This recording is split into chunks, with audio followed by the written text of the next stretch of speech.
Assalamualaikum warahmatullahi wabarakatuh. Hai kawan-kawan dan selamat siang semuanya. Semoga kita semua tetap berada di bawah lindungan Allah Subhanahu wa taala. Amin. Perkenalkan, nama saya Dinda Triasa Putri dan teman-teman saya. Nama saya Ayu Dewanti. Perkenalkan, nama saya Jamia. Perkenalkan, nama saya Elva Sulastiawati. Perkenalkan, nama saya Lili Distianti. Perkenalkan, nama saya Muhammad Nur Syahridoni. Tak lupa pula dosen mata kuliah kami yang tercinta, Ibu Reynalda Seba, MAK. Oh ya guys, sebelum kita masuk ke penjelasan materinya, alangkah baiknya kalian itu like, comment, share, and subscribe channel YouTube-nya dulu ya. Nah, kami dari kelompok 5 ingin menjelaskan materi manajemen audit dengan judul Audit Sumber Daya Manusia. Berikut adalah penjelasan materinya, jangan di skip ya teman-teman. Selamat menonton. Saya ingin membacakan materi kami tentang audit sumber daya manusia. A. Lingkup fungsi sumber daya manusia. Lingkup sumber daya manusia dimulai dari penilaian kebutuhan tenaga kerja, organisasi sampai pada pengelolaan SDM secara keseluruhan dalam organisasi. SDM bertanggung jawab untuk merancang dan mengimplementasikan berbagai kebijakan, prosedur, dan program secara efektif, sampai pada terciptanya efisiensi.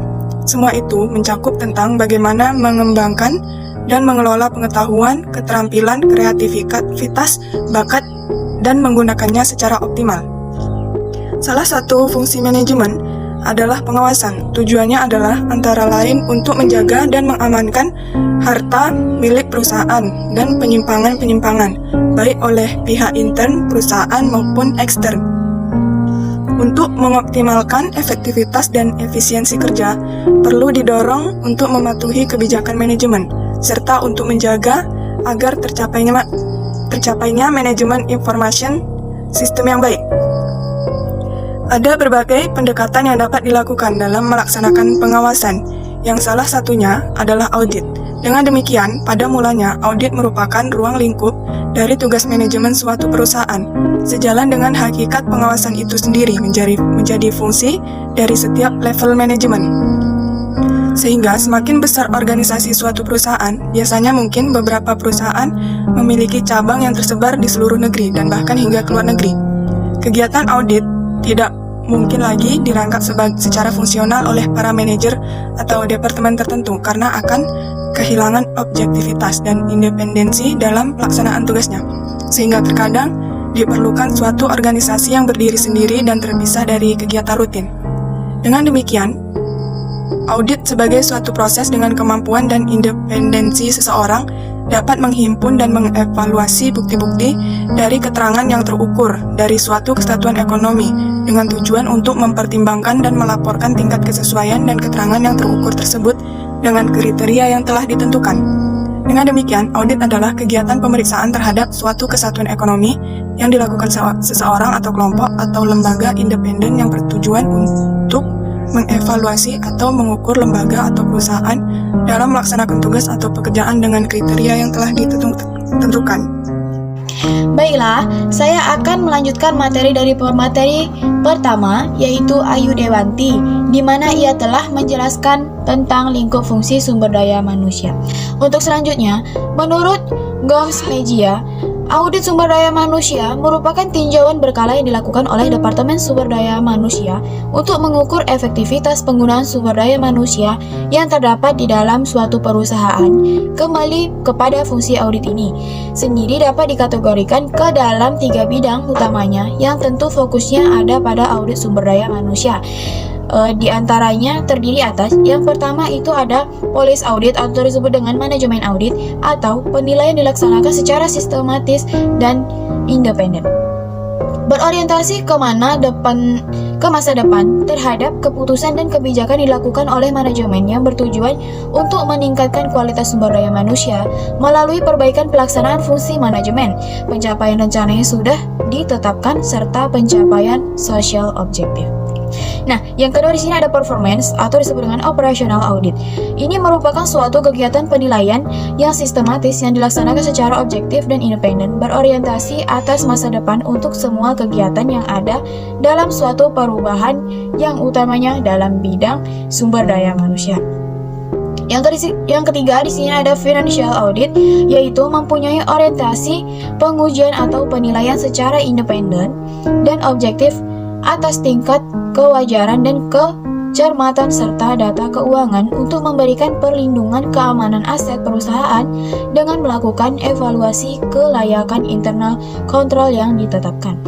Audit ini sendiri dapat dilakukan dalam beberapa situasi. Antaranya yang pertama, ketika dirasa perlu oleh manajemen puncaknya. Nah, yang kedua, ketika suatu kekuatan eksternal yang memaksa untuk dilakukan suatu tinjauan. Yang ketiga, ketika seseorang manajer baru yang merasa bertanggung jawab atas departemen sumber daya manusianya. Yang keempat, ketika suatu perusahaan yang signifikan dalam suatu dunia usaha yang memaksa untuk melakukan konsiderasi ulang manajemen sumber daya manusia. Dan yang terakhir ini ketika suatu keinginan spesialis sumber daya manusia untuk meningkatkan praktik dan sistem sumber daya manusia perusahaan. Nah, untuk materi selanjutnya akan disambung oleh pemateri yang selanjutnya yaitu kepada Jamiah. Dipersilakan. Di sini saya akan melanjutkan pembahasan dari teman saya Dinda Triasa Putri. Pembahasan selanjutnya mengenai sekilas tentang audit sumber daya manusia, di mana audit sumber daya manusia merupakan suatu proses sistematik atau formal yang didesain untuk mengukur biaya dan manfaat dari keseluruhan program manajemen sumber daya manusia dan untuk membandingkan efisien dan efektivitas keseluruhan program manajemen sumber daya manusia tersebut dengan kinerja organisasi di masa lalu, kinerja organisasi lain yang dapat dibandingkan efektivitasnya. Dan tujuan organisasi merupakan suatu proses sistematik atau formal untuk mengevaluasi kompatibilitas fungsi sumber daya manusia dengan tujuan dan strategi implementasi berbagai fungsi sumber daya manusia, kebijakan dan prosedur sumber daya manusia, serta kinerja setiap program sumber daya manusia. Audit sumber daya manusia mengevaluasikan aktivitas-aktivitas sumber daya manusia di dalam sebuah organisasi dengan tujuan memperbaiki efektivitas tersebut. Audit dapat meliputi suatu divisi atau sebuah organisasi. Audit ini memberikan umpan balik mengenai fungsi sumber daya manusia. Audit ini juga memberikan umpan balik perihal manajer membantu pertanggungjawaban sumber daya manusia mereka. Pendeknya, audit manajemen sumber daya manusia merupakan kontrol kualitas keseluruhan yang mencek aktivitas sumber daya manusia di dalam sebuah departemen, divisi atau seluruh perusahaan. Baiklah, hanya ini yang dapat saya sampaikan. Sekian dari saya dan akan dilanjutkan oleh teman saya Elva Sulas Setiawati. Baiklah, saya di sini akan melanjutkan materi dari teman saya, yaitu ada tujuan audit fungsi sumber daya manusia atau SDM. Tujuan audit sistem informasi adalah untuk meninjau dan mengevaluasi pengendalian internal yang melindungi sistem tersebut. Ketika melakukan audit sistem informasi, seorang auditor harus memastikan tujuan-tujuan ini terpenuhi. Yang pertama ada untuk membantu SDM memberikan kontribusi yang signifikan terhadap tujuan-tujuan organisasi. Yang kedua, untuk menciptakan nilai atau value sehingga organisasi bertanggung jawab secara sosial, etikal, dan kompetitif. Yang ketiga, untuk mendapatkan umpan balik atau feedback dari para karyawan dan manajer operasi dalam hal yang berkaitan dengan efektivitas SDM. Yang keempat, untuk memperbaiki fungsi SDM dengan menyediakan sarana untuk membuat keputusan ketika akan mengurangi dan menambah kegiatan-kegiatan SDM. Yang kelima, menilai efektivitas SDM. Yang keenam, mengenali aspek-aspek yang masih dapat diperbaiki. Yang ketujuh, mempelajari aspek-aspek tersebut secara mendalam. Yang kedelapan, menunjukkan kemungkinan perbaikan serta membuat rekomendasi untuk pelaksanaan perbaikan tersebut. Yang kesembilan, mencari hal-hal yang berpotensi menimbulkan masalah serius di kemudian hari. Yang kesepuluh, mencari area yang dapat dilakukan perbaikan dan improvement. Yang ke-11, sebagai alat dokumentasi untuk merger, akuisisi, maupun reorganisasi. Yang ke-12, untuk mencari tahu seberapa jauh pemenuhan sistem dengan standar peraturan dan regulasi yang ada. Yang ke-13, perlengkapan keamanan melindungi komputer, program, komunikasi, dan data dari akses yang tidak sah modifikasi atau penghancuran. Yang ke-14, pengembangan dan perolehan program dilaksanakan sesuai dengan otorisasi khusus dan umum dari pihak manajemen. Yang ke-15, modifikasi program dilaksanakan dengan otorisasi dan persetujuan dari pihak manajemen. Yang ke-16, pemrosesan transaksi, file laporan, dan catatan komputer lainnya telah akurat dan lengkap. Yang ke-17, data sumber yang tidak akurat atau tidak dimiliki otorisasi yang tepat diidentifikasi dan ditangani sesuai dengan kebijakan manajerial yang telah ditetapkan. Dan yang terakhir yaitu file data komputer telah akurat, lengkap, dan dijaga kerahasiaannya. Saya di sini akan melanjutkan penjelasan dari teman kita Elva. Selanjutnya, tujuan audit tersebut di atas berkaitan dengan komponen dan sistem informasi. Keterkaitan antara tujuan audit dan komponen sistem informasi dapat dilihat pada gambar di bawah. Ya. Selanjutnya yaitu feedback dari suatu pelaksanaan audit adalah 1. Mengidentifikasi kontribusi Departemen Sumber Daya Masyarakat terhadap perusahaan. 2. Meningkatkan citra profesionalisme Departemen Sumber Daya Manusia. 3. Mendorong tanggung jawab dan profesionalisme yang lebih besar di antara karyawan Departemen Sumber Daya Manusia. 4. Memperjelas tugas dan tanggung jawab Departemen Sumber Daya Manusia. 5. Menstimulasi keragaman kebijakan dan praktik sumber daya manusia. 6. Menemukan masalah sumber daya masyarakat yang kritis. 7. Menyelesaikan keluhan-keluhan dengan peraturan yang berlaku. 8. Mengurangi biaya sumber daya manusia melalui prosedur yang efektif.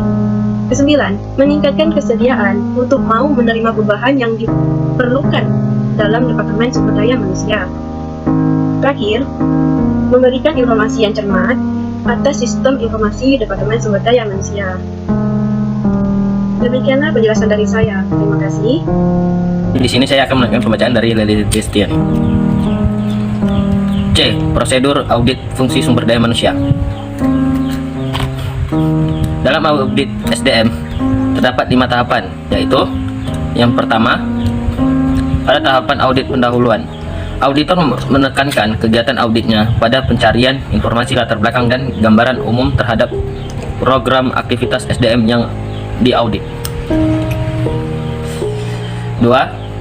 Pada tahapan review dan pengujian pengendalian manajemen atas program-program SDM, beberapa hal yang harus diperhatikan auditor dalam audit SDM, yakni yang pertama, tujuan dari program aktivitas SDM harus dinyatakan dengan jelas dan tegas. 2. Kualitas dan kuantitas dari SDM yang melaksanakan program, kualifikasi dari SDM yang terlibat. 3. Anggaran program. 4. Pedoman metode kerja. 5. Spesifikasi dan deskripsi pekerjaan serta standar kinerja program. Yang ketiga, ada tahap audit lanjutan. 4. Pelaporan. 5. Tidak lanjut. Sama halnya dengan proses audit pada umumnya, yang dimana pada lanjutan auditor akan mengembangkan temuan-temuannya. Pelaporan audit pun disajikan dengan bahasa yang jelas menyangkut hasil audit serta tindak lanjut yang berhubungan dengan rekomendasi dari auditor. Contoh kasus, studi kasus pada PT KAI. Industri kereta api adalah industri yang padat modal sekaligus padat karya. Awalnya modal kereta api di Indonesia dipersepsikan jauh dari modern, kumuh, masal jorok, hanya untuk kalangan ekonomi bawah dan menjadi pilihan terakhir jika moda transport. Itulah tadi penjelasan dari kelompok kami. Lebih dan kurangnya kami mohon maaf. Semoga kita semua dapat mengambil pelajarannya. Sekian dari kami. Assalamualaikum warahmatullahi wabarakatuh.